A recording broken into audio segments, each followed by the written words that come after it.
वर्धा जिल्ह्यातील सावंगी पोलिसांसाठी मोठी उपलब्धी। जुगार कारवाई दरम्यान पोलिसांवर प्राणघातक हल्ला करून फरार झालेल्या अट्टल गुन्हेगार राजकुमार बावरीला अटक करण्यात आली आहे। काही दिवसांपूर्वी बोरगाव मेघे येथील शीख बेड्यांवर पोलिसांनी जुगार अड्ड्यावर छापा टाकला होता। त्यावेळी आरोपी राजकुमार बावरीने इतर साथीदारांच्या मदतीने पोलिसांवर तलवारीने हल्ला केला, ज्यात काही पोलीस कर्मचारी जखमी झाले होते। या घटनेनंतर घटनेचे गांभीर्य लक्षात घेत पोलीस अधीक्षक अनुराग जैन यांनी स्थानिक गुन्हे शाखेची 2 विशेष पथके आरोपीच्या शोधासाठी तयार केली।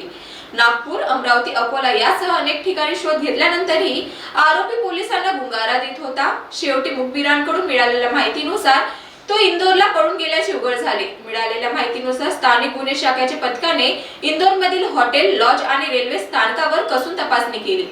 ट्रान्सपोर्ट नगर येथील चमन लॉज एक अनोळखी शीख व्यक्ती थांबल्याची माहिती पोलिसांना मिळाली। त्यानुसार पथकाने लॉजला घेराव घातला। पोलिसांना पाहताच आरोपी राजकुमार बावरीने पळून जाण्याचा प्रयत्न केला, पण पोलिसांनी पाठलाग करून त्याला ताब्यात घेतले। त्यानंतर त्याला वर्धा येथे आणून पुढील कारवाईसाठी सावंगी पोलिसांच्या ताब्यात देण्यात आले आहे।